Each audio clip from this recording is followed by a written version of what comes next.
Bon, alors, maintenant, c'est là que ça va être très joli. Parce que maintenant qu'on a présenté les nombres de Perrin, hein, c'est-à-dire les nombres de Fibonacci, hein, parce qu'ils sont presque cousins avec les nombres de Fibonacci, présentés comme ça, euh, maintenant qu'on les a présentés de façon ensembliste, eh bien, on va pouvoir montrer la propriété principale, hein, c'est-à-dire que si P est premier, P divise T indice P, de façon ensembliste. Et ça va être beaucoup plus agréable. On avait vu une preuve qui utilisait les relations coefficients-racines, une deuxième preuve qui utilisait le Frobenius, finalement. On travaillait directement sur Z sur PZ. Et là, on va avoir une troisième preuve que je trouve beaucoup plus jolie, ensembliste. Bon, alors regardez, on appelle Tn l'ensemble ici de ces parties maximales là qu'on a définies, qui est donc de cardinal Tn comme ceci. Et on va faire agir, étant donné la nature cyclique, hein, puisqu'on est sur un n-gone, il y a une nature cyclique, et on peut faire un décalage, hein, dans le sens des aiguilles d'une montre. C'est-à-dire que Z sur NZ va agir cycliquement sur Tn. Voilà. Et on remarque, et ça c'est très facile de remarquer, alors évidemment, hein, puisque les sommets doivent être distants de 2 ou 3, quand on va agir cycliquement, la propriété va être conservée. Hein. Donc ça agit bien, il n'y a pas de problème. Et maintenant, la remarque évidente et complètement géniale, c'est que si P est une partie, quand on va tourner, on n'aura pas la même partie. On va tourner d'un cran. Hein. Donc regardez, vous imaginez que vous avez ceci. Donc ici, vous imaginez que vous avez un noir. De toute façon, vous aurez toujours au moins un noir. Et autour, à droite du point noir, vous avez un point blanc. Et à gauche, vous avez forcément un point blanc aussi, puisque vous n'avez jamais deux points noirs consécutifs. Donc maintenant, quand on va avancer comme ça de 1 de façon cyclique, le point blanc va se substituer ici au point noir, et le point noir va venir ici. Et donc on voit bien que ce n'est pas le même ensemble qu'on a ici et ici. C'est obligé.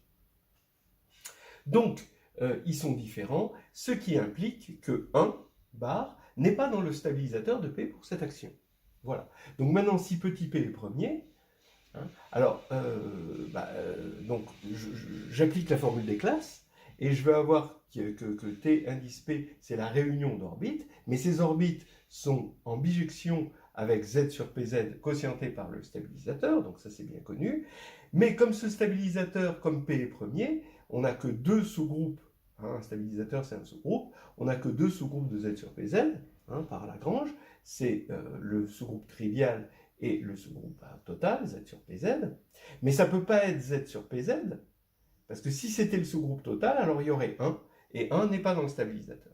Donc là, c'est le sous-groupe trivial. Et comme c'est le sous-groupe trivial, quotienté par le sous-groupe trivial, c'est inoffensif, et on garde Z sur PZ. Ce qui veut dire que chaque orbite est en bijection avec Z sur PZ, donc est de cardinal P.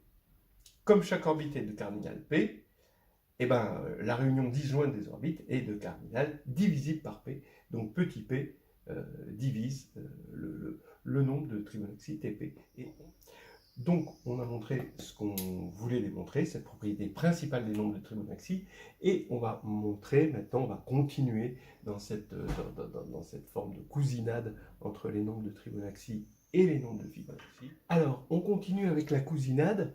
Et on connaissait un autre cousin des nombres de Fibonacci, c'est les nombres de Lucas. On va voir dans ce contexte-là comment les nombres de Lucas interviennent. Donc ici, les nombres de Lucas, c'est le nombre de parties maximales. Bon, de toute façon, c'est forcément maximal, donc ça c'est un peu redondant, hein, on peut l'oublier. De sommet d'un n-gone, donc cette fois-ci on va retrouver un caractère cyclique, hein, comme dans les nombres de Fibonacci, et inversement, pas comme dans les nombres de Fibonacci, et tels que deux sommets consécutifs sont distants de 1 ou 2. Alors cette fois-ci, j'ai remplacé 2 ou 3 par 1 ou 2, hein, quand je suis passé de Fibonacci à nombre de Lucas. Donc effectivement, regardez, hein, j'appelle L2. Donc qu'est-ce qui se passe pour L2? J'ai deux éléments. Ici, je mets... donc je prends les deux éléments. Donc c'est bon, ils sont distants de 1, là. Et quand on boucle, c'est distant de 1. Donc tout va bien. Là, ça va être distant de 2. Donc, en fait, je me donne la possibilité de mettre qu'un seul rond blanc consécutif. Et je regarde... Mais attention, modulo cyclicité. Hein, c'est là où tout se passe. Hein. C'est qu'on ne peut pas mettre par exemple un rond blanc ici et un rond blanc aux deux extrêmes parce que ça ferait deux ronds blancs consécutifs. Alors ici, j'en trouve 3. Pour L3, noir, noir, noir, noir, noir, blanc, noir, blanc, noir, blanc, noir, noir, et c'est tout, ça fait 4. Et pour L4, je vous laisse compter qu'il y en a 7. Bon, alors ensuite, de la même manière, hein, on montre que ln plus 2 est égal à ln plus 1 plus ln, c'est-à-dire qu'on va bien retrouver la suite de Lucas, parce qu'à partir du moment où L2 est égal à 3, L3 est égal à 4, et qu'on aura ceci, vous pourrez vérifier que c'est bien ce qu'on appelle communément la suite de Lucas. Hein. Ici, vous avez les rangs, vous aurez 3, 4, 3 plus 4, ça fait 7, 4 plus 7, ça fait 11, etc., 18, 29. Donc les gens qui connaissent bien cette suite vont s'y retrouver. Ici, vous allez avoir 1, ici, vous allez avoir 2. Bon, c'est quelque chose qu'on n'a pas réalisé parce qu'on n'a pas de 0 gone à 0 sommet. Bon, c'est bizarre. Donc, il vaut mieux commencer là, c'est plus concret. Voilà. Et maintenant, donc, il faut montrer ça. Bon, comme on l'a fait avec les nombres de Fibonacci, ou si vous préférez la suite de paire 1, eh ben, comment on fait? On prend, et ça se généralise, là je le fais juste pour 2, 3 et 4, mais bon, ça se généralise complètement à toute n, hein, on s'en convainc facilement. Alors, L2, si je lui ajoute, si j'ajoute au dernier noir, je peux toujours ajouter un blanc et un noir, pour aller de Ln vers Ln plus 2. Donc ici, je vais rajouter un blanc et un noir, donc un blanc et un noir, ça va me donner celui-ci, d'accord, qui est là. Ici, ça va me donner un blanc et un noir, plus celui-ci, donc que j'adjoins au noir ici, donc blanc, noir, donc il est là, et je rajoute ceci, ce qui me fait ça. Et celui-ci, je vais le rajouter ici. Évidemment, hein, le blanc, je suis obligé de le rajouter au dernier noir. Donc ça fait ça. Voilà les trois. Et puis lui, j'ajoute juste un, et bien sûr un noir, que j'ajoute au dernier noir, hein, évidemment. Hein. Donc là, ça va faire lui. Ensuite, que j'ajoute noir, noir, noir, blanc, ici. Noir, blanc, noir, noir. Et là, blanc, noir, noir, noir. Voilà, d'accord. Et puis bon, ça marche à tous les coups comme ça. Donc maintenant que c'est cyclique, on se dit, tiens, on va obtenir une propriété naturelle en faisant agir le groupe cyclique comme tout à l'heure.